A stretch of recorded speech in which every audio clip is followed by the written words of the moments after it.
বিভিন্ন রোমাঞ্চকর গল্প শুনতে আজই সাবস্ক্রাইব করুন আমাদের এই YouTube channel freaky Friday stories. নমস্কার, আপনি শুনছেন ফ্রিকি ফ্রাইডে স্টোরিজ। আমি আর্য আছি আপনার সাথে। আজ আবারও একটি গল্প নিয়ে আমরা হাজির আপনার সামনে। তবে তার আগে একটা ছোট্ট বিষয় আপনার সাথে শেয়ার করি।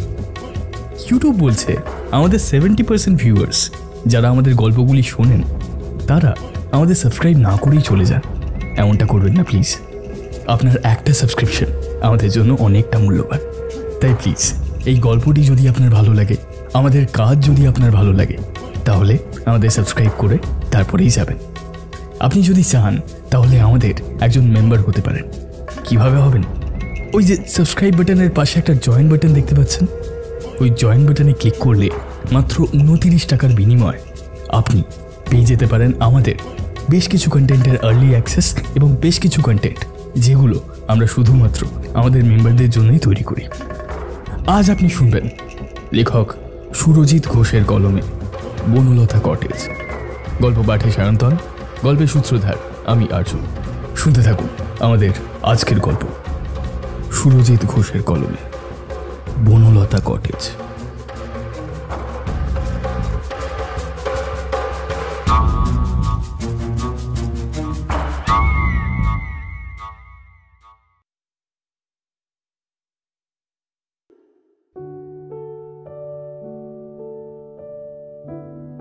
বিশাল বড় কটেজ বাড়িটা আজ ঝলমল করছে এক বিবাহের অনুষ্ঠানে। চারিদিকে কেবলই আলোর রোশনাই আর নহবতের সুর। দিকে দিকে মানুষের মুখে শুধুমাত্র আনন্দ আর উল্লাসের ছাপ বিদ্যমান। বেশ কিছু মাস পর বনলতা কটেজ আবার সেজে উঠেছে এক বিবাহের অনুষ্ঠানে। শহরের যানজট, কংক্রিটের বেড়াজাল ছিঁড়ে একেবারে নির্জন ফাঁকা প্রান্তের মধ্যে শান্ত পরিবেশের বুকে অপরিসীম স্নিগ্ধতায় আজ থেকে বহু বছর আগে তৈরি করা হয়েছিল এই বিশাল বড় বনলতা কটেজটিকে। মূলত বিভিন্ন অনুষ্ঠানেই কটেজ ভাড়া দেওয়া হয় সুলভ মূল্যে। যেমন আজ কটেজটি এক বিবাহের অনুষ্ঠানে ভাড়া দেওয়া হয়েছে। কই দেখি দেখি আমার সই ময়ূরীকে কেমন দেখতে লাগছে। বাহ, আমার সইকে তো আর চেনাই যাচ্ছে না। কি অপূর্ব সুন্দর দেখতে লাগছে। মনে হচ্ছে সাক্ষাৎ স্বর্গ থেকে বুঝি কোনো অপ্সরা নেমে এসেছে এই মর্তলোকের চন্দ্রলোকিত রাতে। ধর হৈমন্তী, তুই যে কি বলিস না। ও বাবা, এ যে দেখি মেয়ে ভারী লজ্জা পেয়েছে। আরে লজ্জা পাওয়ার কিচ্ছু নেই, সত্যিই তোকে দারুণ দেখতে লাগছে। আমি এত বছর ধরে তোর সঙ্গে সময় কাটানোর পরেও চোখ সরাতে পারছি না যে। আমি শুধু ভাবছি তোর হবু বরের কথা। তার যে কি অবস্থা হবে তা স্বয়ং ঈশ্বরই জানেন। হৈমন্তী, একদম ভালো হচ্ছে না কিন্তু, বলে দিচ্ছি। আচ্ছা আচ্ছা, বেশ ঠিক আছে, তোকে আর এত লজ্জা পেতে হবে না। তবে তুই একটু চুপ করে স্থির হয়ে দাঁড়া দেখি, একটা কাজলের ফোঁটা দিয়ে দি। বলা তো যায় না কার আবার নজর লেগে যায়। এই কথা বলে হৈমন্তী নিজের চোখের তলায় লেপ্টে থাকা বেশ কিছুটা কাজল বাঁ হাতের কড়ি আঙুল দিয়ে টেনে তুলে তা লাগিয়ে দিল নববধূরূপে সুসজ্জিতা তার বান্ধবী ময়ূরীর কানের ঠিক পাশে। হৈমন্তী এবং ময়ূরী তারা একে অপরের খুব ভালো ঘনিষ্ঠ বান্ধবী। ছোটবেলা থেকেই তারা একসাথে বড় হয়েছে, একসাথে হাসি মজা ঠাট্টা সুখ দুঃখের মধ্যে দিয়ে জীবনকে চিনতে শিখেছে। ময়ূরীর বয়স এখন 18। আজ তারই বিয়ে। মা বাবার পছন্দ করা এক সুপাত্রের সাথে ময়ূরীর বিবাহ সম্পন্ন হতে চলেছে। এই বিশাল বড় প্রায় প্রাসাদ সমতুল্য কটেজটি ভাড়া দেওয়া হয়েছে তারই বিবাহ অনুষ্ঠানের কারণে। মস্ত বড় অট্টালিকাটি শত শত মানুষের ভিড়ে একেবারে জমজমাট হয়ে উঠেছে। হৈমন্তীর কথা শুনে একটিবার আলতোভাবে দেওয়ালে টাঙানো বিশাল বড় স্বচ্ছ কাচের আয়নাটির প্রতি নজর রাখল সে। সত্যিই তাকে আজ একেবারে চেনাই যাচ্ছে না।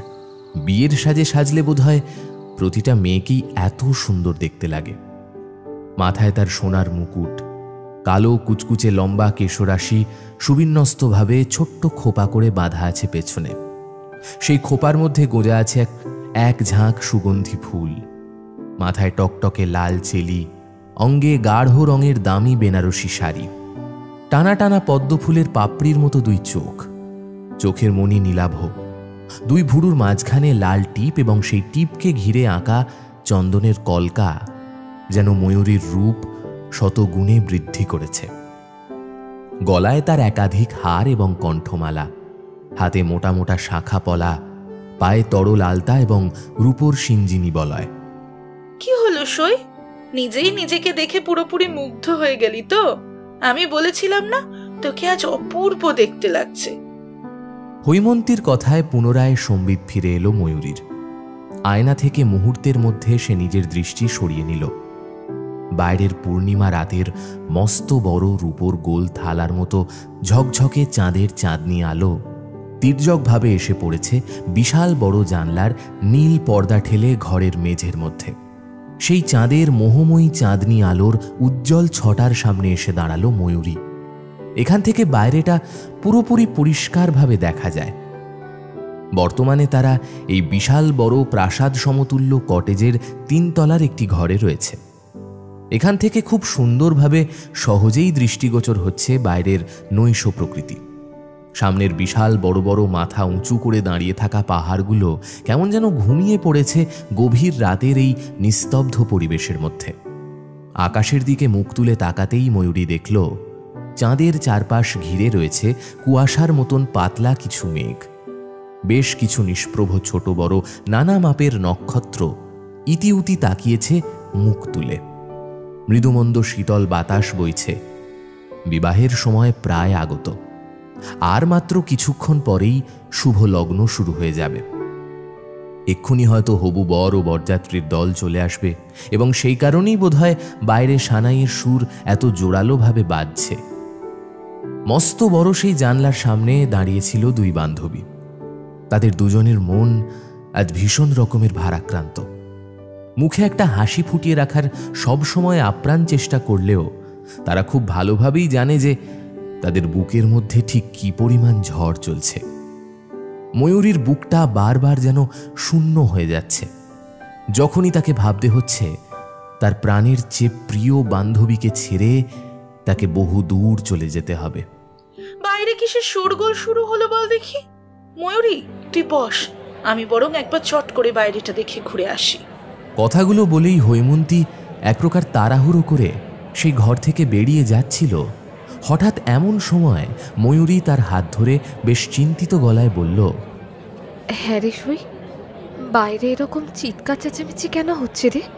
আরে বাবা, তুই চিন্তা করিস না, নিশ্চয়ই বরযাত্রীর দল চলে এসেছে, আর সে কারণেই মানুষের কথাবার্তার আওয়াজ শুনতে পাচ্ছিস। হৈমন্তী ময়ূরীকে যতই বোঝানোর চেষ্টা করুক না কেন, ময়ূরীর বারবার মনে হলো বাইরে নির্ঘাত কিছু একটা অঘটন ঘটেছে। হৈমন্তীর 2 হাত জড়িয়ে ধরে ময়ূরী বলল, সই, বাইরে কি ঘটলো তা একবার আমাকে এসে জানিয়ে যাস, না হলে বড় চিন্তা করবো রে। আরে ময়ূরী, তুই কোনো চিন্তা করিস না, বাইরে কি আবার ঘটবে। আচ্ছা বেশ, ঠিক আছে, আমি একবার নিচ থেকে ঘুরে এক্ষুনি তোকে জানিয়ে যাচ্ছি কি ঘটেছে।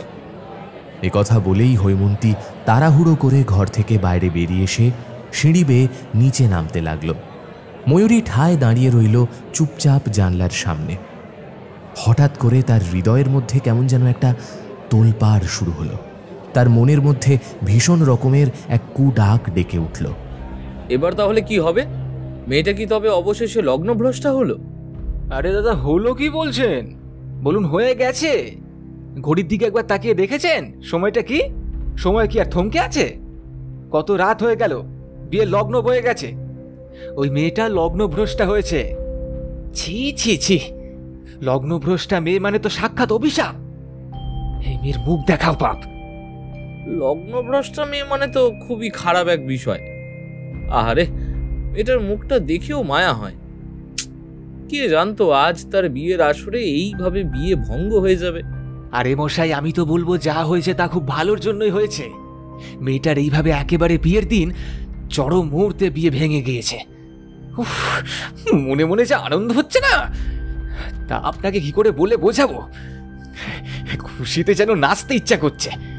আরে মশাই, আপনি জানেন না, ওদের পরিবারের মানুষের না বড় অহংকার ছিল। কথায় কথায় কেবলই বলতো তাদের বাড়ির মেয়ে নাকি মা লক্ষ্মী। আজ একেবারে মুখে ঝামা ঘষে দিয়েছেন ভাগ্য দেবতা। বলি, মেয়ে যদি আর লক্ষ্মী হতো তাহলে কি আর এইভাবে নিজের বিয়ের আগে লগ্নভ্রষ্টা হতে হতো? ময়ূরী আসলে লক্ষ্মী নয়, সে আদতে অলক্ষ্মী। আমাদের গ্রামের মানুষেরা আর এই অপয়া অলক্ষ্মী মেয়েকে গ্রহণ করবে না কিছুতেই। তাকে গ্রামে ঢুকতে দেবে না। যদি তার পরিবার কোনো আপত্তি না শুনে ময়ূরীকে নিয়ে এই গ্রামে ফেরার কথা ভাবে, তাহলে অনর্থ ঘটে যাবে। কি বলছেন দাদা? অনর্থ ঘটে যাবে বলতে? ময়ূরী আর কোনোদিনই গ্রামে ফিরতে পারবে না, এটাই হলো গ্রামের মানুষের একত্রিত মত। যদি তার মা বাবা সহ পরিবারের অন্যান্য মানুষেরা এই সিদ্ধান্তে বিন্দুমাত্র আপত্তি জানায় কিংবা প্রতিবাদ করে, তাহলে তাদেরও গ্রামে প্রবেশ চিরকালের মতো বন্ধ হয়ে যাবে। আমাদের গ্রামের কোনো মানুষ তাদের ভিটের ত্রিসীমানায় পা রাখবে না। তাদের পরিবারকে এক ঘরে করে দেওয়া হবে। কারো কোনো শুভ অনুষ্ঠানে তাদের নিমন্ত্রণ করা হবে না, কিংবা বিপদে আপদের সময় কেউ ওদের পাশে দাঁড়াবে না। তাদের বাড়ির অন্যান্য মেয়েদের বিয়ে হবে না কখনো। গ্রামের মোড়ল মশাই এসব দিকেই বড় কঠিন প্রকৃতির মানুষ, তিনি কিছুতেই এরকম অন্যায়ের সাথে আপোষ করবেন না। দীর্ঘক্ষণ পেরিয়ে যাওয়ার পরেও হৈমন্তী এসে কোনো খবর দিয়ে গেল না দেখে ঘরের মধ্যে বিচলিত পদক্ষেপে পায়চারি করতে করতে আর থাকতে না পেরে শেষে নিজেই এক প্রকার বাধ্য হয়ে 3 তলার ঘর ছেড়ে নিচে নেমে এলো ময়ূরী। বাইরে তখন লোকে লোকারণ্য অবস্থা। সবাই মিলে জটলা বেঁধে কি যেন সব নিজেদের মধ্যে আলোচনা করছে। সকলের চোখ মুখ জুড়ে ফুটে উঠেছে এক অদ্ভুত অচেনা অভিব্যক্তি। ময়ূরীর বুকের ভেতরটায় কি যেন সহসা এক রণদামামা বাজিয়ে উঠল বেশ জোরালোভাবে। তাহলে কি সত্যি কোনো অঘটন ঘটেছে? সে হন্তদন্ত হয়ে আরও বেশ খানিকটা এগিয়ে আসতেই যা দেখল, তাতে তার পায়ের তলার মাটি যেন কেঁপে গেল। ময়ূরীর বাবা মাথায় হাত দিয়ে বসে আছে মাটির ওপর ধুলোর মধ্যে। হৈমন্তীর কোলে জ্ঞান হারিয়ে মাথা রেখে পড়ে আছে তার মা। হৈমন্তী বারবার চোখে মুখে ঠান্ডা জলের ছিটে দিয়ে জ্ঞান ফেরানোর চেষ্টা করার পরেও কিছুতেই ময়ূরীর মায়ের জ্ঞান ফিরছে না। ময়ূরীদের গ্রামের মোড়ল মশাই তার বাবাকে বারবার বোঝানোর চেষ্টা করছেন এই লগ্নভ্রষ্টা মেয়েকে কিছুতেই সে গ্রামে ফিরিয়ে নিয়ে যেতে পারে না। এ রীতিমতো এক সমাজ বিরুদ্ধ অপরাধমূলক কাজ। ময়ূরীর বাবা তার মেয়েকে কোথায় রাখবে এই প্রশ্ন করতেই তাকে নিধান দেওয়া হয়েছে কোনো এক আশ্রমে সে যেন মেয়েকে পাঠিয়ে দেয়। চিরকাল আজীবন সেখানেই ময়ূরী ঈশ্বরের সেবা করে তার জীবন অতিবাহিত করবে। কিন্তু ময়ূরীর বাবা তাদের কথায় একেবারেই রাজি নয়। কিছুতেই সে নিজের মেয়েকে এইভাবে জলে ফেলে দিতে পারবে না। তাই এক প্রকার সকল গ্রামের মানুষের বিরুদ্ধে গিয়ে এমনকি মোড়ল মশাইয়ের কথার তীব্র প্রতিবাদ জানিয়ে সে সিদ্ধান্ত নিয়েছে ময়ূরীকে সে গ্রামে নিয়ে যাবে। তবে এর ফল যে ঠিক কতটা সাংঘাতিক হতে পারে তা ময়ূরী খুব ভালোভাবেই আঁচ করতে পারল। ময়ূরীর 2 চোখের কোণ বেয়ে গড়িয়ে পড়ল ফোঁটা ফোঁটা জল। তার 2 চোখের কাজল ততক্ষণে ঘেঁটে গেছে পুরোপুরি। রজনীগন্ধার মালাটা গলা থেকে ধীরে ধীরে খুলে ফেলল ময়ূরী। এক মুহূর্ত সেখানে দাঁড়িয়ে না থেকে সে সকলের অলক্ষ্যে দ্রুত পায়ে এক প্রকার দৌড়ে উঠে এলো 3 তলার ঘরে। তারপর সেই ঘরের মধ্যে ঢুকে দরজাখানা ভেতর থেকে বন্ধ করে দিয়ে চন্দ্রালোকিত আলোয় উদ্ভাসিত সেই বারান্দার সামনে জানালার কাছে এসে থমকে দাঁড়ালো। নিজের মনেই কাঁদতে কাঁদতে সে কাতর কণ্ঠে বলল,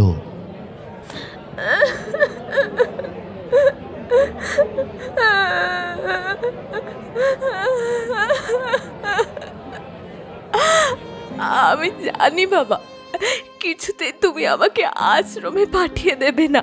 সকলের মতের বিরুদ্ধে গিয়ে আমাকে বাড়ি নিয়ে যাবে।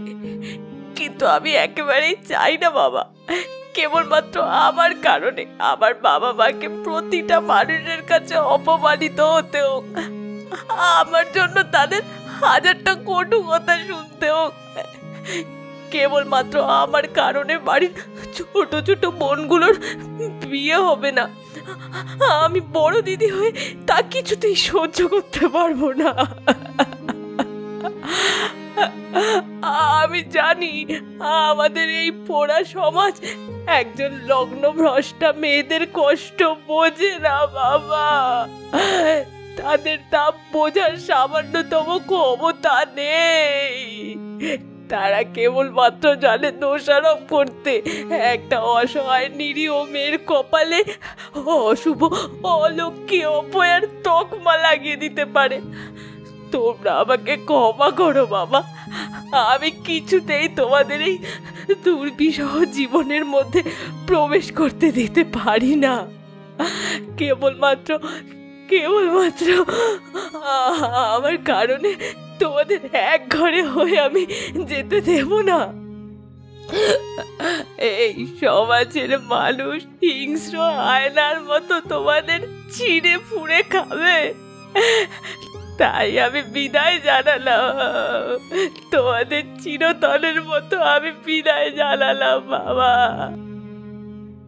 ঘরের দেওয়ালে টাঙানো বিশাল বড় কারুকার্যময় সেই স্বচ্ছ আয়নাটার সামনে এসে আরেকটি বার দাঁড়ালো ময়ূরী। চাঁদের রূপলি আলো এসে পড়েছে তার মুখে।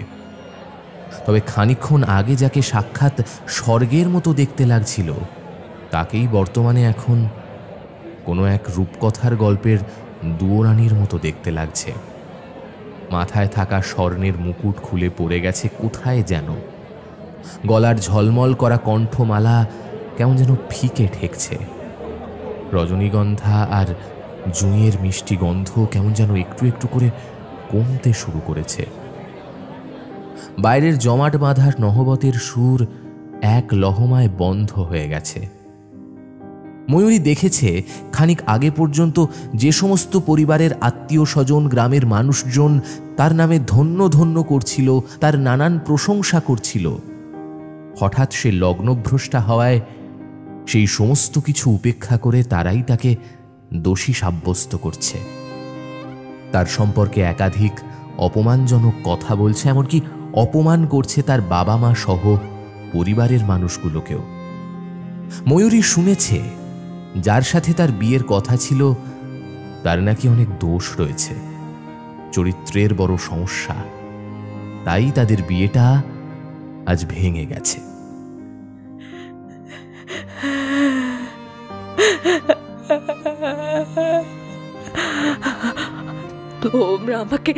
তোমরা আমাকে ক্ষমা করে দাও বাবা। আমি আর এই অভিশপ্তময় কলঙ্কিত জীবন রাখতে পারলাম না। তোমরা পারলে আমায় ক্ষমা করো।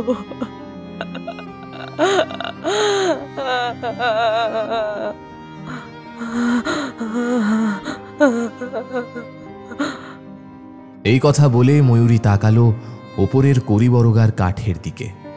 মাথার লাল চেলি খুলে নিয়ে শক্তভাবে কাঠের সাথে বেঁধে ফাঁস লাগিয়ে বুকের মধ্যে এক তীব্র কষ্টকে সঙ্গী করে সে ঝুলে পড়ল। একটা মৃদু ক্যাঁচ ক্যাঁচ শব্দের সাথে ঝুলন্ত শরীরটা তীর করে কয়েকবার কেঁপে প্রবল ঝাঁকুনির সাথে হঠাৎ নিস্তেজ হয়ে পড়ল। ময়ূরীর গলায় ফাঁস লাগানো অবস্থাতেই মাথাটা কাত হয়ে গেল বাঁ দিকে। যে চোখের মধ্যে এতক্ষণ ধরে আসছিল অশ্রুবারি, সেই চোখের মধ্যে থেকেই এবার বেরিয়ে এলো তরল উষ্ণ রক্তের ধারা। মুখগহ্বরের মধ্যে থেকে বেশ কিছুটা জিভের অংশ বাইরে বেরিয়ে তা উল্টে গেল। তীব্র অপমানের বোঝা মাথায় নিয়ে সম্পূর্ণ নিরীহ নিরপরাধ মেয়েটা আত্মসমর্পণ করল মরণের কাছে।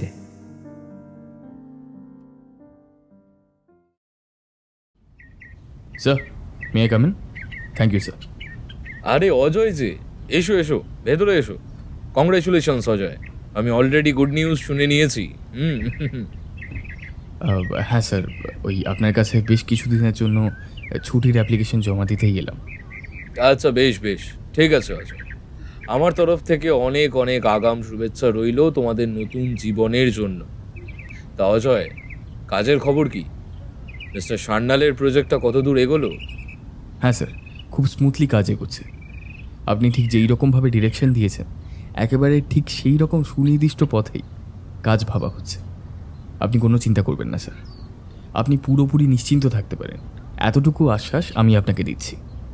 হ্যাঁ অজয়, সে আমি খুব ভালোভাবেই জানি। আমি তোমার ওপর পূর্ণ ভরসা করেছি, সেই জন্যই তো কেমন নিশ্চিন্ত হয়ে বসে আছি দেখো। তবে আমি কিন্তু এখন একেবারেই তোমার ওপর কোনো প্রেশার চাপিয়ে দিতে চাই না। আরে এই সময়টা একটু আনন্দ মজা করে কাটাতে হয়। আমি আপাতত আজ থেকে বেশ কয়েকটা দিন তোমাকে পুরোপুরি ছুটি দিলাম। যাও ইয়াংম্যান, লাইফ পার্টনারের সাথে বেশ ভালো করে টাইম স্পেন্ড করে আসো। স্যার, আমি সমস্ত ফাইল এবং ডকুমেন্ট আপনার টেবিলে রেখে গেলাম, আমি তাহলে আসি। একদম, এসো। স্যার, আরেকটা বিষয়, আমি আমার বিয়ের কার্ড আপনার কাছে সঠিক সময় পাঠিয়ে দেব। আপনি যদি সময় বার করে আসেন আমার খুব ভালো লাগবে। অফিসের বসের রুম থেকে বাইরে বেরিয়ে এলো তরুণ যুবক অজয় সিনহা। এতদিন ধরে সে পশ্চিমবঙ্গের বাইরে থাকলেও রিসেন্টলি ফিরে এসেছে বাংলার এই শহরে। অজয় ছোটবেলাতে মা বাবার সাথে পশ্চিমবঙ্গে থাকলেও বাবার চাকরিটা যখন ট্রান্সফার হয়ে যায় তখন থেকেই তারা পাকাপাকিভাবে চলে গিয়েছিল পুনেতে। এরপর স্থায়ীভাবে সেখানেই বসবাস করতে শুরু করে। অজয়ের বাবা সেখানে বাড়ি তৈরি করেছিলেন এবং বেশ কিছুটা পরিমাণ সম্পত্তিও কিনেছিলেন। অনেক বছর পর অজয় পুনে শহর ছেড়ে ফিরে এসেছে বাংলায়। অজয়ের বাবা মারা গেছেন আজ থেকে প্রায় বছর 7 আগে। মাও গত হয়েছেন 1.5 বছরের কাছাকাছি। অজয়ের আপনজন বলতে এখন সেরকম কেউই নেই। পুনে শহরের বাড়িতে সে নিজের মতোই একা, তার ছোট্ট সংসার গুছিয়ে নিয়েছিল। তবে মৌপ্রিয়ার অনুরোধে তাকে সব কিছু ছেড়ে ফিরে আসতে হয় এই শহরে। সোশ্যাল মিডিয়ার দৌলতে মৌপ্রিয়ার সাথে প্রথম পরিচয় হয় অজয়ের পুনে শহরে থাকাকালীন। এই বাঙালি তরুণ যুবকের প্রোফাইলে ঢুকে ছেলেটাকে বড়ই পছন্দ হয়ে যায় মৌপ্রিয়ার। ধীরে ধীরে তাদের মধ্যে বন্ধুত্বপূর্ণ সম্পর্ক গড়ে ওঠে। চ্যাটের মাধ্যমে দুটো একটা কথাবার্তা থেকে শুরু হয় ঘন্টার পর ঘন্টা ভাব বিনিময়, বিভিন্ন রকমের সংবাদ আদান প্রদান। ওরা বেশ কিছু মাস ধরে নিজেদের মধ্যে কথাবার্তা বলে যেটুকু বুঝতে পেরেছে তাতে অজয় এবং মৌপ্রিয়া দুজনেই দুজনের একেবারে পরিপূরক। মনের মানুষ বলে যদি সত্যিই কিছু হয়ে থাকে তাহলে হয়তো তাই। মৌপ্রিয়া বারবার করে অজয়কে পুনের ওই বাড়ি ছেড়ে এই শহরে চলে আসতে বলায় শেষমেশ পুনের চাকরিটা ছেড়ে দিয়ে সে পশ্চিমবঙ্গে এসে এই শহরের মিস্টার জগদীশ রায়ের কোম্পানিতে জয়েন করে এবং সামান্য কিছুদিনের মধ্যেই অফিসের বস জগদীশ বাবুর বড় সুনজরে চলে আসে। অজয়কে ভীষণ রকম ভরসা করতে শুরু করেন জগদীশ বাবু। অফিসের কাজ মিটিয়ে অজয় ফিরে আসে রুমে, চটজলদি রেডি হয়ে নেয়। নীল রঙের জিন্সের প্যান্টের সাথে বেগুনি কালারের টি শার্ট, বেশ ভালোই মানানসই লাগে তার। হালকা করে পারফিউম ছড়িয়ে নিয়ে সে রুমের দরজা লক করে বাইরে বেরোতেই ফোন বেজে ওঠে। প্যান্টের পকেট থেকে ফোন বের করতেই দেখে মৌপ্রিয়া ফোন করছে। ফোন রিসিভ করে কানের কাছে নিয়ে যেতে অপর প্রান্ত থেকে শোনা যায় মৌপ্রিয়ার মিষ্টি কণ্ঠস্বর। অজয়, তুমি কোথায়? আমি তো তোমার জন্য ওয়েট করছি। ও মৌপ্রিয়া, তুমি চলে এসেছো? এই তো আমি এই রুম থেকে জাস্ট বেরোলাম। তুমি ক্যাফেতে বসো, আমি 10 মিনিটের মধ্যেই আসছি। আচ্ছা বেশ, ঠিক আছে, তাড়াহুড়ো করার কোনো দরকার নেই। তুমি সাবধানে এসো, আমি তোমার জন্য ওয়েট করছি। অজয় যখন ক্যাফের সামনে গাড়ি থেকে নামলো তখনই তার দৃষ্টি গেল একেবারে সামনের রাস্তার প্রায় গা ঘেঁষে 2 সিটের একটি চেয়ারের মধ্যে বসে থাকা যুবতীর দিকে। গোলাপি রঙের শাড়িতে মৌপ্রিয়াকে কি অপূর্ব সুন্দরী দেখতে লাগছে। শহরে আসার পর থেকে সরাসরি বেশ কয়েকবার অজয় মৌপ্রিয়াকে সামনে থেকে দেখলেও এরকম শাড়ি পরা অবস্থায় এত সুন্দরভাবে দেখার সুযোগ এর আগে তার হয়নি। শাড়ি পরলে বোধহয় প্রতিটা বাঙালি মেয়েকেই এরকম সুন্দর দেখায়। মৌপ্রিয়ার মাথার খোলা চুল শান্ত বাতাসের সাথে উড়ছে। কানের পাশে গোজা আছে একটা হলুদ রঙের জারবেরা, পরনে হালকা গোলাপি শাড়ি। অজয় পুরোপুরি হতভম্বের মতো তাকিয়েছিল সামনের দিকে। আচমকাই পেছন থেকে গাড়ির হর্নে তার সম্বিত ফিরল। এবার সে হন্তদন্ত হয়ে এগিয়ে এলো মৌপ্রিয়ার দিকে। সরি মৌপ্রিয়া, আমার জন্য তোমাকে বেশ অনেকটা সময় অপেক্ষা করতে হলো, তাই না? তা খানিকটা সময় অপেক্ষা করতে হয়েছে বটে, তবে তার জন্য তোমাকে এভাবে সরি বলতে হবে না। আমি জানি তুমি অফিস থেকে ডাইরেক্ট রুমে গিয়ে রেডি হয়ে এখানে এসেছো, আমার মতন বাড়িতে বসেছিলে না। এই কথা শুনে মৌপ্রিয়ার দিকে অপলক দৃষ্টিতে তাকালো অজয়। তার মনে হলো সে যেন আরেকবার নতুন করে প্রেমে পড়ে যাবে এই বাঙালি যুবতী নারীর। সত্যি মৌপ্রিয়া এতটা ভালোভাবে অজয়কে বোঝে, তাই হয়তো তাদের উভয়ের মধ্যে এত অল্প দিনের মধ্যে এরকম গাঢ় একটা সম্পর্ক গড়ে উঠেছে। পছন্দ মতো বেশ কিছু খাবার অর্ডার দিয়ে ওরা নিজেদের মধ্যে কথা বলতে লাগলো। গরম কফি মগে একটা লম্বা চুমুক বসিয়ে অজয় বলল, মৌপ্রিয়া, তুমি তাহলে তোমার বাড়ির লোকেদের সাথে কথা বলো। আমি কিন্তু ওই বনলতা কটেজেই আমাদের বিয়ের যাবতীয় অনুষ্ঠান করব। সেখান থেকেই কিন্তু সব কিছু সম্পন্ন হবে। অজয়, কি দরকার আছে বলো তো? সবটা শোনার পরও এত রিস্ক নিয়ে, মানে ওই কটেজের মধ্যে বিয়ে করার, মানে আমার তো মনে হয় না কোনো দরকার আছে বলে। ও মৌপ্রিয়া, তুমি কি শেষমেশ ভয় পাচ্ছ নাকি? দেখো মৌপ্রিয়া, আমি কিন্তু একেবারেই এই সমস্ত ভূত প্রেতের অস্তিত্বে বিশ্বাস করি না। হ্যাঁ, আমি ভয় পাচ্ছি, তবে সেই ভয় আমার নিজের জন্য নয়, তোমার জন্য। ওই কটেজের মধ্যে বিয়ে করতে গিয়ে যদি তোমার কোনো ক্ষতি হয়ে যায়, তখন আমার কি হবে বলো তো? বেশ কয়েক বছর হলো ওই বনলতা কটেজে সম্পূর্ণরূপে বন্ধ হয়ে রয়েছে। কত নিউজ চ্যানেল, সংবাদপত্রে ওই কটেজের ভৌতিক বিষয় নিয়ে লেখা বেরিয়েছিল, তা তোমার ধারণার বাইরে। সবাই বলে ওই কটেজের মধ্যে নাকি এক লগ্নভ্রষ্টা মেয়ে গলায় দড়ি দিয়ে আত্মহত্যা করেছিল। সেই মেয়েটির অতৃপ্ত আত্মা এখনো নাকি থেকে গেছে ওই কটেজের মধ্যে। বনলতা কটেজে যে বা যারা বিয়ে করার জন্য গিয়েছে, তাদের কারোর বিয়ে হয়নি। সকলেরই জীবনে বিপর্যয় ঘনিয়ে এসেছে, নেমে এসেছে অকাল মৃত্যু। তাই জন্য তো এক প্রকার বাধ্য হয়ে কটেজের মালিক বনলতা কটেজটিকে পুরোপুরিভাবে বন্ধ করে দিতে বাধ্য হয়। এত কিছু জানার পরও এই কটেজে গিয়ে আমাদের বিয়ে করাটা কি ঠিক হবে?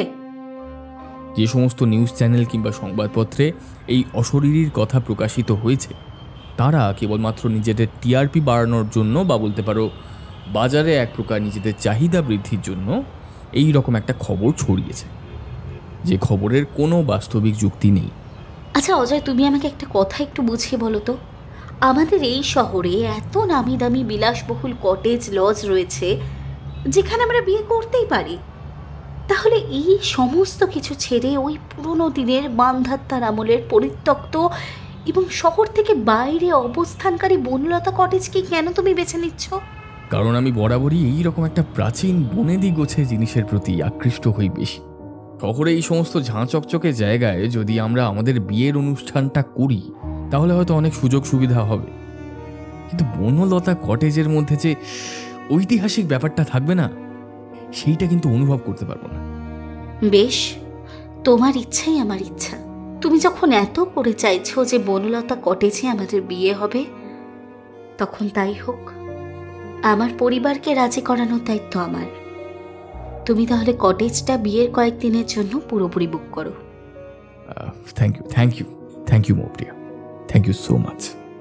সত্যি আমাকে এইরকম করে সাপোর্ট করার জন্য, আমার ইচ্ছেকে প্রাধান্য দেওয়ার জন্য আমি তোমার কাছে কৃতজ্ঞ। তুমি একটুখানি বসো, আমি বিলটা পেমেন্ট করে আসি।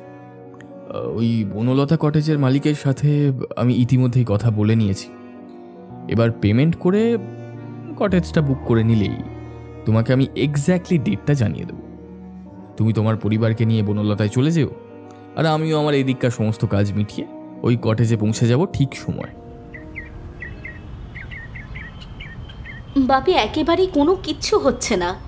নেটওয়ার্কের মারাত্মক প্রবলেম থাকার কারণে লোকেশনটাও বোঝা যাচ্ছে না ঠিকভাবে। সামনের ওইখানটায় একজন লোক দাঁড়িয়ে আছে বলে মনে হচ্ছে।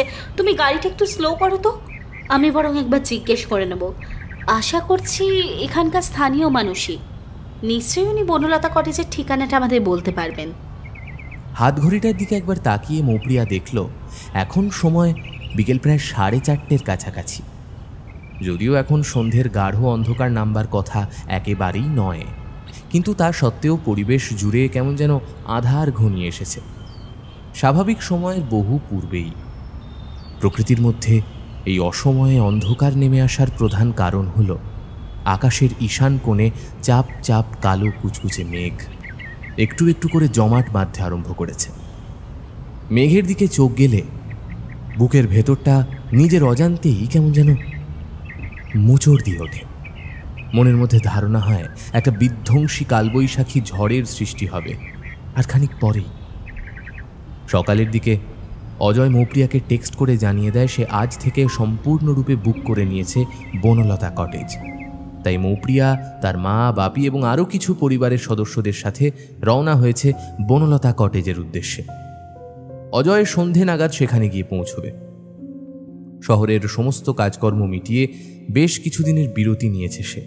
এই কয়েকটা দিন বনলতা কটেজে কাটিয়ে একেবারে বিয়ে সেরে তারপর এই শহরে সে ফিরবে।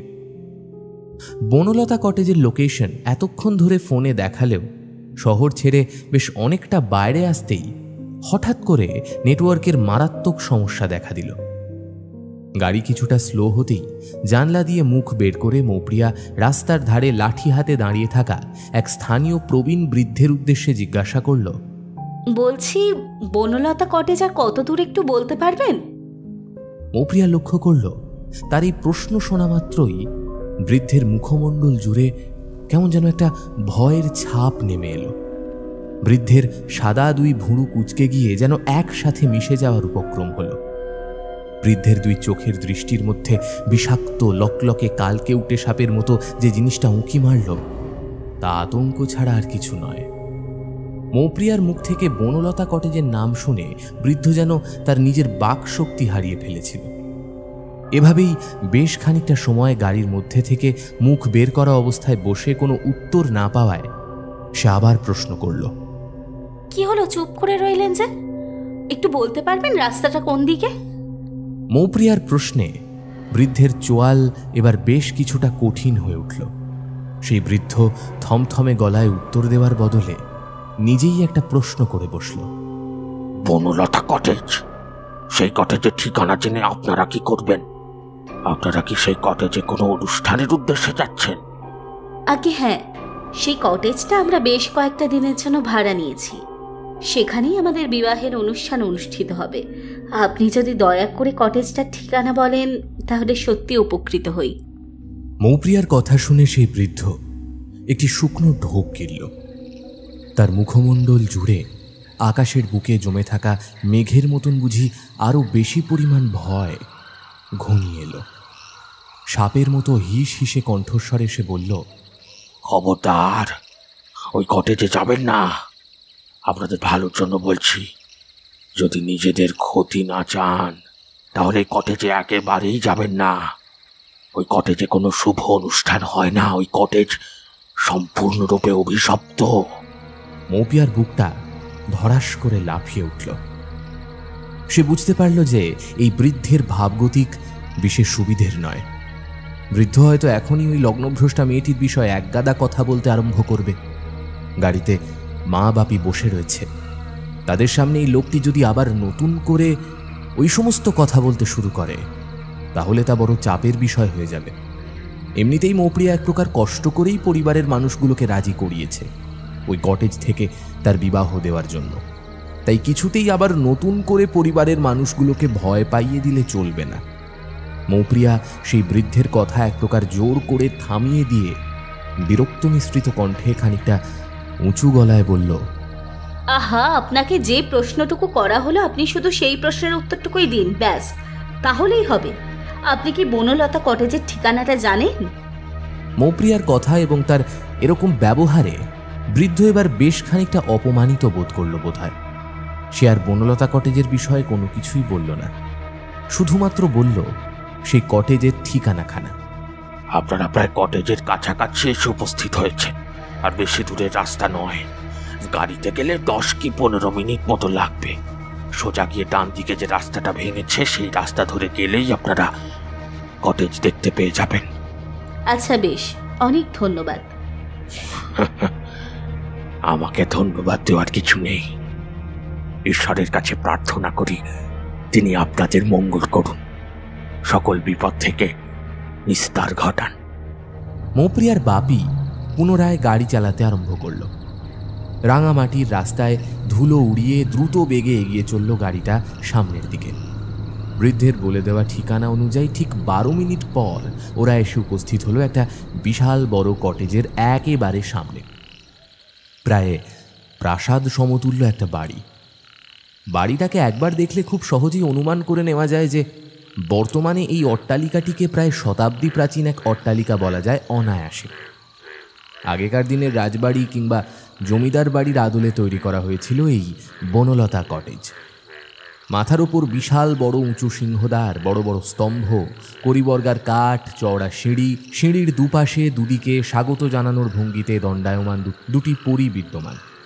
সমগ্র জায়গাটা জুড়ে এক নিদারুণ আভিজাত্যের ছাপ রয়েছে বটে, তবে সব কিছুকে ছাপিয়ে কিরকম যেন একটা অদ্ভুত অস্বাভাবিক জিনিস সেখানে উপস্থিত, যা হয়তো মৌপ্রিয়া সঠিকভাবে বুঝতে পারছে না। বনলতা কটেজের বেশিরভাগ অংশই বর্তমানে যথাযথ যত্ন এবং বিনা রক্ষণাবেক্ষণের কারণে প্রায় শোচনীয় অবস্থায় পরিণত হয়েছে। বছরের পর বছর ধরে নানান প্রাকৃতিক দুর্যোগ সহ্য করতে করতে আজ সে পুরোপুরি ক্লান্ত ও অবসন্ন।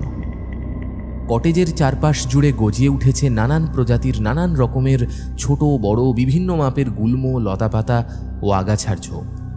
কটেজের একেবারে ঢোকার ঠিক মুখের কাছে যে ফোয়ারাটি রয়েছে তার মধ্যে থেকে শেষ কবে জলের ফোঁটা বেরিয়েছে তা হয়তো কেউ বলতে পারবে না সঠিকভাবে।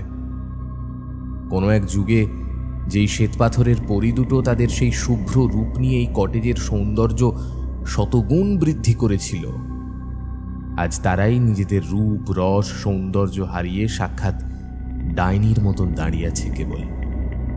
গাড়ি থামতেই গাড়ি থেকে নেমে ভেতরের দিকে ছুট দিল মৌপ্রিয়ার ভাই ও বোনেরা। এরকম জায়গায় এসে দুটো একটা ছবি তুলে সোশ্যাল মিডিয়ায় পোস্ট করতে না পারলে একেবারেই মূর্খামির কাজ হবে। তাই জন্য তারা এক মুহূর্ত সময় নষ্ট না করে দিনের আলো থাকাকালীন বেশ কিছু ভালো ভালো ছবি ক্যামেরা বন্দি করে নিতে চায়। মৌপ্রিয়ার বাপি এবং কাকা গাড়ির মধ্যে থেকে সমস্ত লাগেজ নামাতে আরম্ভ করলেন। মৌপ্রিয়ার মা এবং পিসিরা নিজেদের মধ্যে নানান গালগল্প, গুজব, হাসি ঠাট্টা করতে করতে এগিয়ে গেলেন বিশাল বড় ফটকের গেট পেরিয়ে ক্রমে সামনের দিকে। কেবলমাত্র সেখানে ঠায় সম্পূর্ণ একাকী দাঁড়িয়ে রইল মৌপ্রিয়া। পড়ন্ত বেলার স্বল্প আলো গায়ে মেখে সে তাকিয়ে রইল বিশাল বড় বনলতা কটেজের মুখোমুখি। তার মনে হলো এই অট্টালিকা যেন কালের পর কাল ধরে তার নিজের অন্তরে জমিয়ে রেখেছে বুক ভরা কিছু বেদনা, কষ্ট আর তীব্র যন্ত্রণার অনুভূতি। এক সাংঘাতিক মর্মান্ত রাতের সাক্ষী এই কটেজ। হয়তো মৌপ্রিয়ার মতোই কোনো একটা মেয়ে দুচোখ ভরা বিয়ের স্বপ্ন নিয়ে এই কটেজে এসেছিল, কিন্তু শেষ পর্যন্ত তার বিয়েটা হয়নি। তীব্র যন্ত্রণায়, অপমানে, লাঞ্ছনায় শেষ পর্যন্ত সে আত্মহত্যার পথ বেছে নিতে বাধ্য হয়েছিল।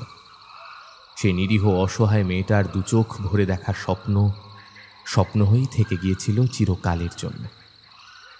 কথাগুলো ভাবতেই মেয়েটার সারা শরীর জুড়ে একটা ভয়ানক রকমের শিহরণের স্রোত বয়ে গেল। একদল কনকনে ঠান্ডা বাতাস তাকে একেবারে নাড়িয়ে দিয়ে ছুটে গেল সামনের দিকে।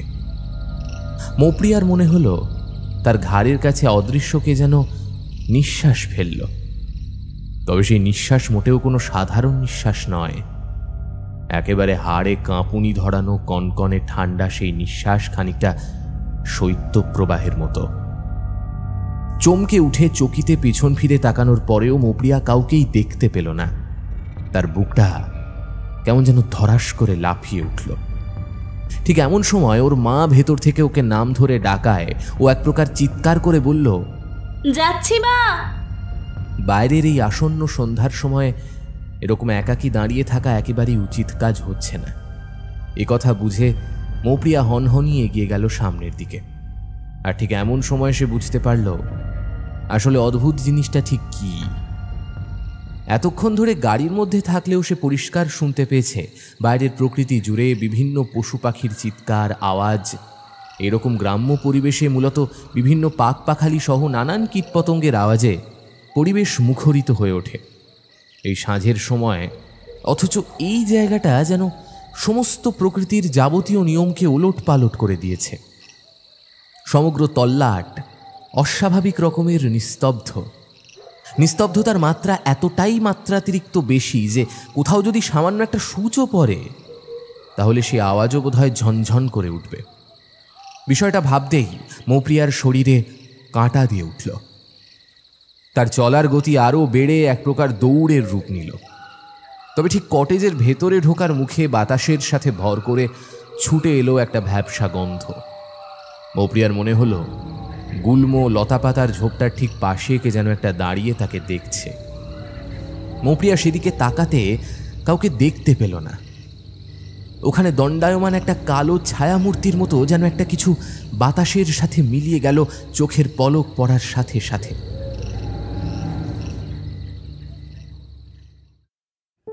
মৌপ্রিয়ার বুকের ভেতরটা কেমন যেন উথাল পাথাল করে উঠল। তার হৃদয়ের মধ্যে ছড়িয়ে পড়ে এক অদ্ভুত ভালো লাগার অনুভূতি। অজয়ের বলার পর এবার বলার পালা তার, কিন্তু সে কথা বলার আগেই ফোনটা কেটে গেল। মৌপ্রিয়া আর নিজের ভালোবাসার কথা জানাতে পারল না নিজের প্রেমিক তথা হবু বরকে। বেশ কয়েকবার চেষ্টা করার পরেও কোনোভাবেই তাকে ফোনে পাওয়া গেল না। অজয়ের সাথে যোগাযোগ করতে না পারায় বেশ খানিকটা বিরক্তির সাথে সে বলল, ধুর, এখানে নেটওয়ার্কের এত সমস্যা না। বার কতক চেষ্টা করার পরেও সম্পূর্ণ বিফল হয়ে মৌপ্রিয়া ছাদ থেকে নিচে নামার জন্য ঘুরে দাঁড়াতেই তার শিরদাঁড়া বেয়ে ঠান্ডা চোড়া রক্তের স্রোত নেমে গেল নিচের দিকে। একদল শৈত্যপ্রবাহের মতো তীব্র শীতল হাওয়া যেন ঝাঁপিয়ে পড়ল তাকে লক্ষ্য করে। মৌপ্রিয়া টের পেল এই কটেজে প্রথম এসে উপস্থিত হওয়ার সময় যে বিশ্রী ভ্যাপসা গন্ধটা তার নাকে এসে ঠেকেছিল, সেই গন্ধটা ফিরে এসেছে। তিনতলার ছাদের একেবারে কোণের দিকে কে যেন এসে দাঁড়িয়েছে। মৌপ্রিয়া চোখের দৃষ্টি সংকুচিত করে বোঝার চেষ্টা করল সে আসলে কে। মৌপ্রিয়া উপলব্ধি করতে পারছিল বিশ্রী গন্ধটার বারবারন্ত যেন লাফিয়ে লাফিয়ে বাড়ছে ক্রমাগত। ওর বুকের ভেতরটা ততক্ষণে দুরু দুরু করে কাঁপতে শুরু করেছে। মৌপ্রিয়া ভয় পেলেও তা বাইরে প্রকাশ না করে বুকের মধ্যে বেশ কিছুটা সাহস ফিরিয়ে এনে ভারী গলায় বলল, কে কে ওখানে? অমন অন্ধকারের মধ্যে দাঁড়িয়েছো কেন? না, তার প্রশ্নের কোনো উত্তর এলো না।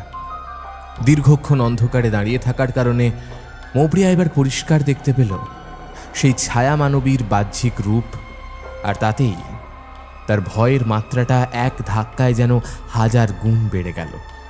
মৌপ্রিয়া পরিষ্কার দেখতে পেল ছাদের মধ্যে এসে দাঁড়িয়েছে এক কনের সাজে সজ্জিতা রমণী। তার মাথায় লাল চেলি, সোনার ঝকঝকে মুকুট, পরনে বেনারসি শাড়ি, সুগন্ধি রজনীগন্ধা ফুলের মালা। বুকের মধ্যে যে কাঁপুনিটা শুরু হয়েছে তা যেন উত্তরোত্তর ক্রমশ বৃদ্ধি পাচ্ছে। মৌপ্রিয়ার কপালে শিশির বিন্দুর মতো ফোঁটা ফোঁটা ঘামের জন্ম হলো। বাতাসের মধ্যে কোথা থেকে সানাইয়ের সুর ভেসে আসছে। সেই সুরের মধ্যে কিরকম যেন একটা বিরহ মিশে রয়েছে। দুহাতে করে নিজের কান চেপে ধরল মৌপ্রিয়া।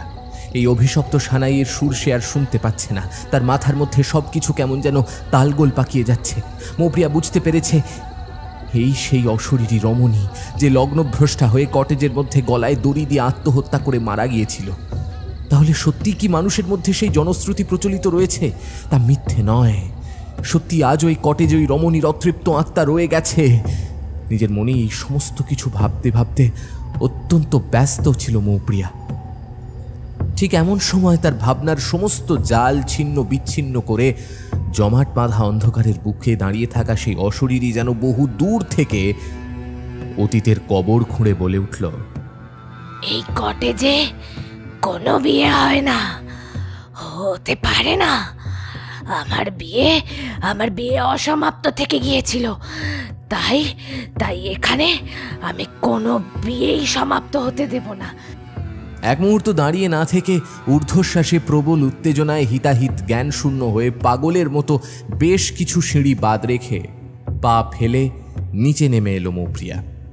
সে পরিষ্কার শুনতে পেল তিনতলার গাঢ় অন্ধকারে ডুবে থাকা ছাদের মধ্যে দণ্ডায়মান সেই অশরীরী রমণী মহা আনন্দে খলখল করে এক সাংঘাতিক অট্ট হাসি হাসতে আরম্ভ করেছে।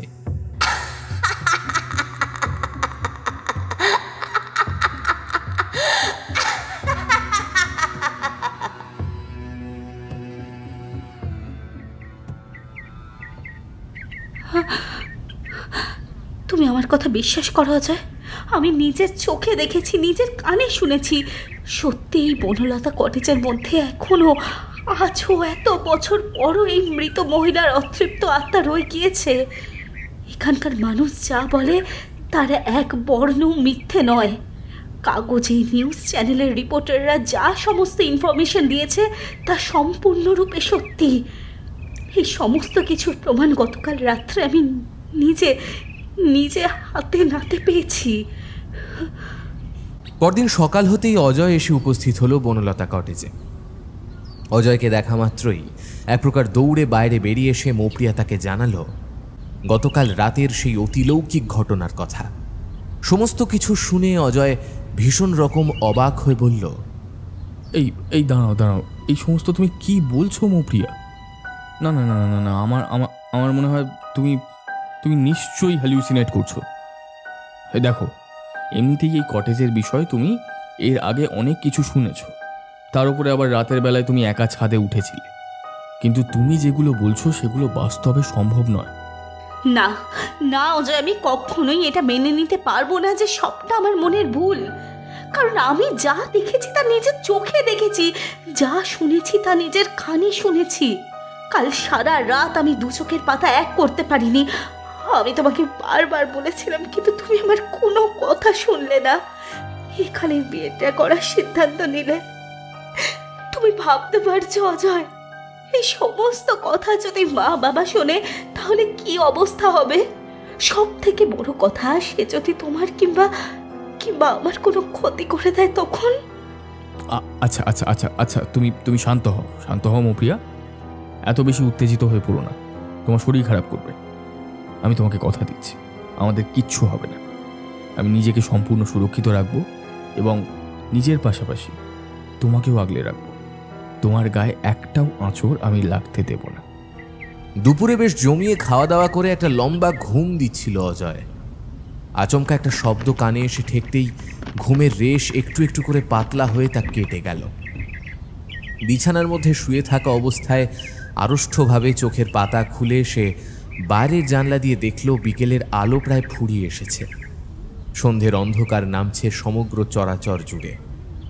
ঠিক এমন সময় আবার ওই শব্দটা কানে এল, একটা মৃদু ক্যাচ ক্যাচ শব্দ। কোনো উঁচু জায়গা থেকে দড়ি জাতীয় কিছুর সাথে ভারী জিনিস ঝুললে খুব সম্ভবত এইরকম শব্দের উৎপত্তি হতে পারে। এ কথা ভেবে এতক্ষণ ধরে পাশ ফিরে শুয়ে থাকা অজয় চিত হতেই যা দেখল তাতে তার বুকের সবটুকু রক্ত এক নিমেষের মধ্যে বুঝি পুরোপুরি শুকিয়ে গেল। গলার কাছে অপরিসীম ভয় যেন দলা পাকিয়ে উঠল। সমগ্র শরীরের প্রতিটা লোমকূপ একটা একটা করে খাড়া হয়ে গেল। সজারুর গায়ের কাঁটার মতো নিজে থেকেই নিজের চোখকে বিশ্বাস করতে পারছিল না অজয়। দুই হাত দিয়ে দু চোখ ভালোভাবে কচলে নিয়ে এসে দেখল কড়িবড়গার কাঠ থেকে নেমে এসেছে একটা লাল রঙের দড়ি। না, ঠিক দড়ি নয়, ওড়না জাতীয় কোনো কিছু প্যাঁচ খেয়ে সেটা দড়ির মতো শক্ত আকার নিয়েছে। আর সেই দড়ির অগ্রভাগে থাকা ফাঁসের মধ্যে ঘাড় এলিয়ে ঝুলছে একটা নারী শরীর। একটা বিভৎস মর্মান্তিক দৃশ্য। এরকম দৃশ্য প্রত্যক্ষ করা মোটেও সহজ কথা নয়।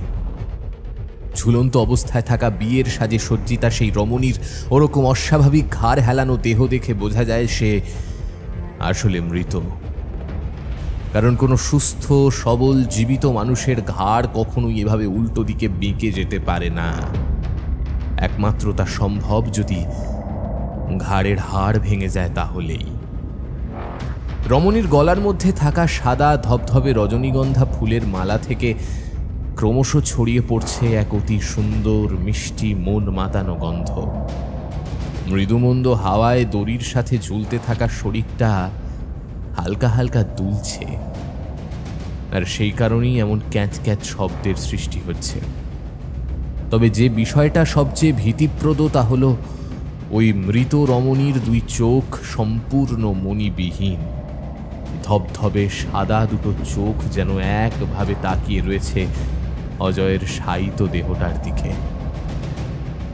এরপর যা ঘটল তা একেবারে কল্পনাতীত এক বিষয়। সেই মৃত রমণী ওই রকম ঘাড় মটকানো অবস্থাতেই মহা আনন্দে খলখল করে হেসে উঠল। তার হাসির শব্দ ছড়িয়ে পড়ল সমগ্র ঘরের মধ্যে। প্রতিটা দেওয়ালে ধাক্কা খেয়ে সেই অট্ট হাসি যেন বারবার ফিরে আসতে লাগলো অজয়ের কাছে।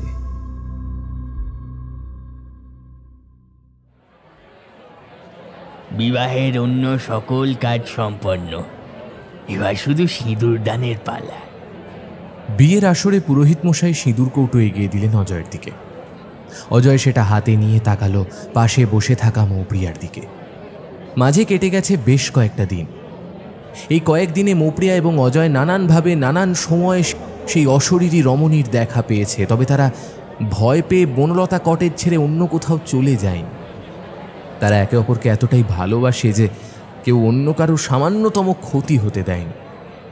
তবে আজকের রাতে সেই অশরীরী এসে উপস্থিত হলো সব কিছু ধ্বংস করে দেওয়ার জন্য।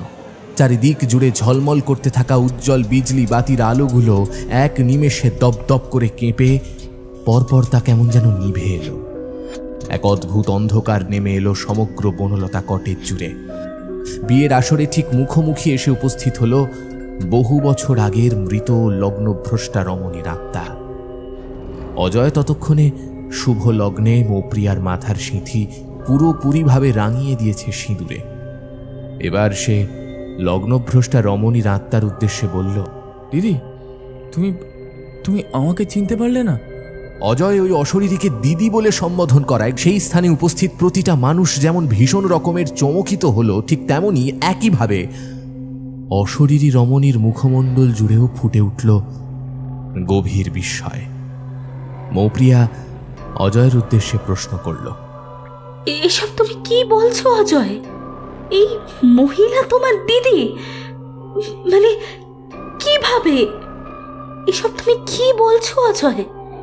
হ্যাঁ মৌপ্রিয়া, এই মহিলা আমার দিদি। জীবিত অবস্থায় এনার নাম ছিল ময়ূরী। আজ থেকে বেশ কয়েক বছর আগে এই কটেজ ভাড়া নেওয়া হয়েছিল তার বিয়ের অনুষ্ঠানের জন্য। কিন্তু বিয়ের দিন রাতে একেবারে চরম মুহূর্তে দিদির বর না আসায় দিদি লগ্নভ্রষ্টা হয়। গ্রামের মানুষ সহ সকল আত্মীয় স্বজন, পরিবারের অন্য মানুষজন প্রত্যেকের কাছেই তাকে চরম অপমানিত হতে হয়। তীব্র অপমান, অবহেলা, লাঞ্ছনার শিকার হয়ে ময়ূরীদি শেষমেশ আত্মহত্যার পথ বেছে নিতে বাধ্য হয়েছিল। ময়ূরীদি আমার এক দূর সম্পর্কের দিদি হয়। আজ থেকে বহু বছর আগে আমরা যখন পশ্চিমবঙ্গে থাকতাম তখন হামেশাই দিদিদের বাড়িতে যেতাম। অনেক ছোটবেলায় ময়ূরীদি আমাকে দেখেছিল, আর আমিও এখন বহু বছর পর তাকে দেখছি। তাই আমাকে বড় হয়ে এই অবস্থায় হয়তো সে চিনতে পারেনি। তবে আমার সঙ্গে যদি আজ আমার বাবা মা এখানে উপস্থিত থাকতেন তাহলে তাদের দেখে নিশ্চয়ই বুঝতে পারত যে আমি তার ছোটবেলার সেই ভাই অজয়। কিন্তু দুর্ভাগ্যবশত আমার বাবা মা আজ পরলোক গমন করেছেন, তাই আমাকে চেনার আর কোনো অবকাশ ছিল না ময়ূরীদির কাছে। আমি জানতাম দিদির আত্মা মুক্তি পায়নি, এই কটেজের মধ্যেই অতৃপ্ত অবস্থায় থেকে গিয়েছে। এই সমস্ত কিছু আমি শুনেছিলাম নিউজ চ্যানেল এবং খবরের মাধ্যমে। তাই তো দিদির আত্মাকে তীব্র যন্ত্রণার হাত থেকে রেহাই দিয়ে মুক্তির পথে এগিয়ে দেওয়ার জন্যই এই বনলতা কটেজে আমার বিয়ের অনুষ্ঠান করতে চেয়েছিলাম। কি বলছো তুমি অজয়? তার মানে এই সমস্ত কিছুই ছিল তোমার পরিকল্পনা? হ্যাঁ মৌপ্রিয়া, এই সমস্ত কিছুই আমার পূর্ব পরিকল্পিত। কিন্তু তুমি বিশ্বাস করো, হ্যাঁ, আমি কিন্তু কোনো খারাপ উদ্দেশ্যে তোমাকে কিংবা তোমার পরিবারকে এই কটেজ বিপজ্জনক জানা সত্ত্বেও এখানে নিয়ে আসিনি। কেবলমাত্র আমার উদ্দেশ্য ছিল এক নিরীহ অসহায় মেয়ে যে কিনা তার বিয়ের রাতে নিজের বাবা মা সহ পরিবারের ভয়ানক যন্ত্রণা এবং তীব্র অপমানের হাত থেকে বাঁচতে নিজের জীবন ধ্বংস করে দিয়েছিল। না মৌপ্রিয়া, আসলে আমি দিদির বিয়ের সময় পশ্চিমবঙ্গে ফিরে আসতে পারিনি, কারণ তখন আমার মায়ের ভীষণ শরীর খারাপ হয়েছিল। অসুস্থ মাকে ওই রকম বাইরে একলা ফেলে রেখে কি করে চলে আসতে পারি বলো? তাই জন্যই তো ময়ূরীদির বিয়েতে আমি আসতে পারিনি। সুতরাং দিদির সাথে আমার শেষবারের মতো দেখা হয়েছিল সেই অনেক ছোটবেলায়। আমি তখন নেহাতি শিশু। আমার চেহারা, আমার মুখমণ্ডল, আমার কণ্ঠস্বর সম্পূর্ণভাবেই বদলে গিয়েছে এই এত বছরের পার্থক্যে। তাই তো ময়ূরীদি আমাকে চিনতে পারেনি। অজয়ের মুখ থেকে কথাগুলো শুনে অশরীরী রমণী তথা ময়ূরী কেমন যেন বেসামাল হয়ে পড়ল।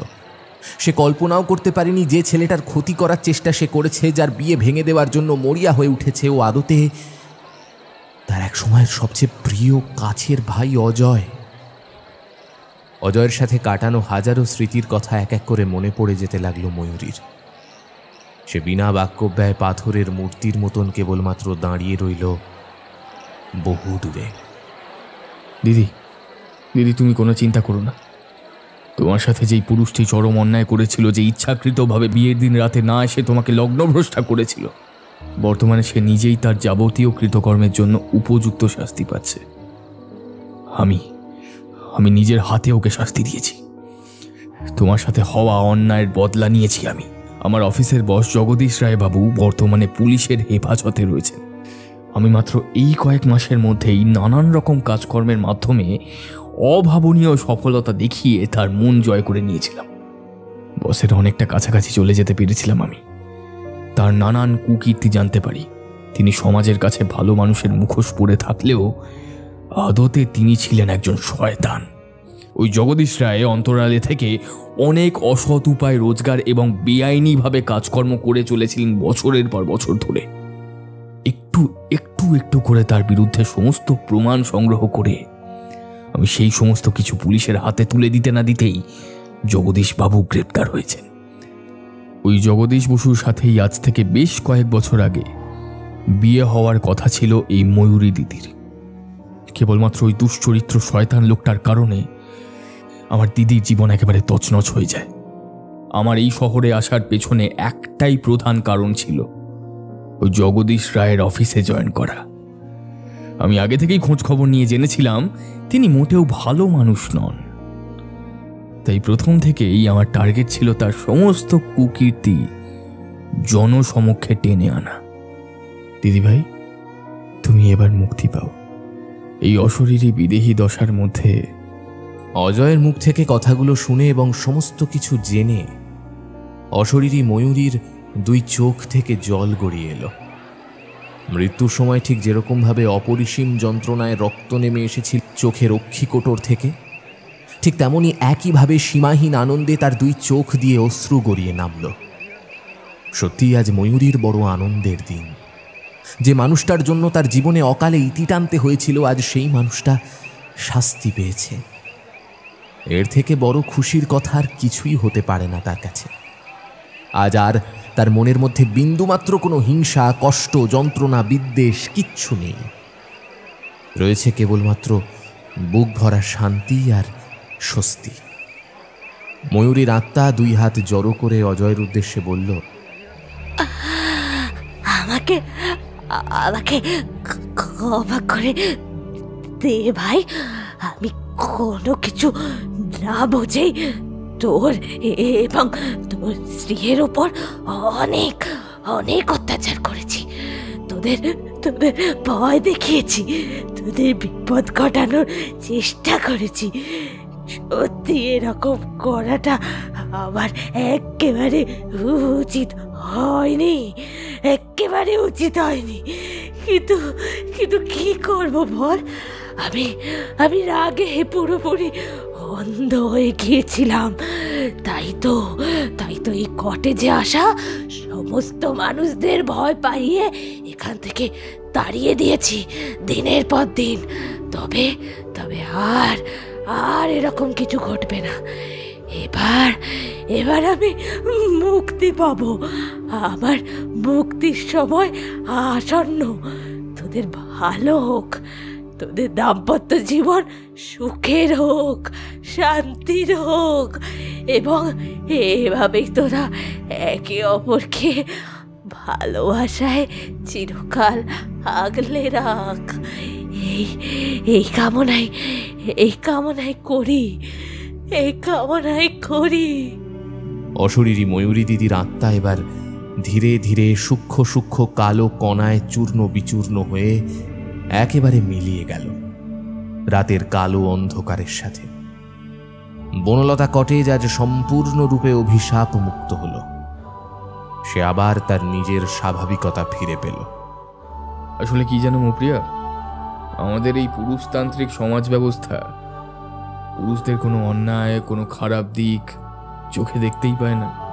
আমরা কেবলমাত্র মুখেই নিজেদেরকে আধুনিক বলি, কিন্তু সত্যিই কি আমরা আজও এই এত উন্নত যুগে দাঁড়িয়ে নিজেদের সমপরিমাণ উন্নত করতে পেরেছি? না, এখনো সেই পুরনো মানধাত্তার আমলের কিছু ধ্যান ধারণা নিজেদের বুকের মধ্যে আঁকড়ে ধরে বসে আছি। আজও যদি কোনো কারণে একটা মেয়েকে লগ্নভ্রষ্টা হতে হয়, তাহলে তাকে শুনতে হয় হাজার রকমের অপমানজনক কটু কথা। যে মেয়েকে সাক্ষাৎ মা লক্ষ্মী বলে মনে করা হয়েছিল, এক নিমিষেই তাকে অলক্ষ্মী বলে দাগিয়ে দেওয়া হয়। ধিক্কার জানাই আমাদের এই সমাজের এই ব্যবস্থাকে। দয়া করে আপনারা প্রত্যেকেই একটিবার ভেবে দেখবেন, যদি আপনাদের বাড়ির কোনো মেয়ের সাথে এই রকম ঘটনা ঘটে, তাহলে তখনও কি আপনারা পারবেন নিজেদের বাড়ির মেয়েটাকে এত সহজে অনায়াসে অবলীলায় অলক্ষ্মী বলতে, নিজেদের বাড়ির মেয়েটার সাথে খারাপ ব্যবহার করতে? এক্ষেত্রে যেই মেয়েটার কোনো দোষ নেই, কোনো অপরাধ নেই, আমরা সেই দিনই নিজেদের সভ্য এবং শিক্ষিত বলে দাবি করতে পারবো, যেদিন এরকম কিছু ভ্রান্ত ধ্যান ধারণা সম্পূর্ণরূপে বর্জন করতে পারবো। নববধূ সাজে সজ্জিতা মৌপ্রিয়া তাকালো তার স্বামী অজয়ের দিকে। গর্বে তার বুকটা ভরে গেল হঠাৎ। সত্যিই সে বড় ভাগ্যবতী। তাই জন্যই তো বড় ভাগ্য করে এমন এক পুরুষকে নিজের স্বামী হিসেবে পেয়েছে, যে পুরুষ নারী জাতিকে কেবলমাত্র হাতের পুতুল ভাবে না, তাদের যথাযথ সম্মান করতে জানে, তাদের উপযুক্ত মর্যাদা দিতে জানে।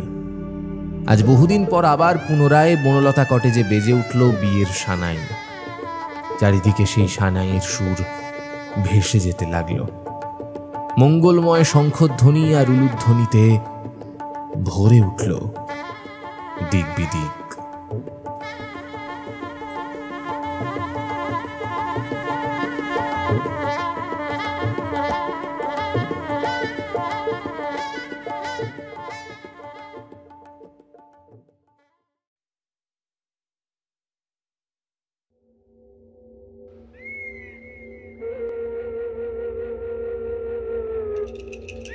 শুনছিলেন বনলতা কটেজ। আমাদের আজকের গল্প পাঠে ছিল সায়ন্তন, ময়ূরীর চরিত্রে রবিনা, হেমন্তীর চরিত্রে সৃষ্টি, মৌপ্রিয়ার চরিত্রে তৃষা, বৃদ্ধ চরিত্রে সায়ন্তন, পুরোহিত অজয় এবং গল্পের সূত্রধার আমি আর্য। তাহলে কেমন লাগলো আমাদের আজকের গল্প? নিশ্চয়ই জানাবেন আমাদের। কিভাবে জানাবেন? আমাদের কমেন্ট সেকশন আপনার জন্য খোলাই রইল। তাহলে আজকের মতো এতটুকুই। সামনের সপ্তাহে আরও একটি দারুণ গল্প নিয়ে ফিরে আসবে টিম ফ্রিকি ফ্রাইডে স্টোরিজ। খুব ভালো থাকবেন। শুভরাত্রি।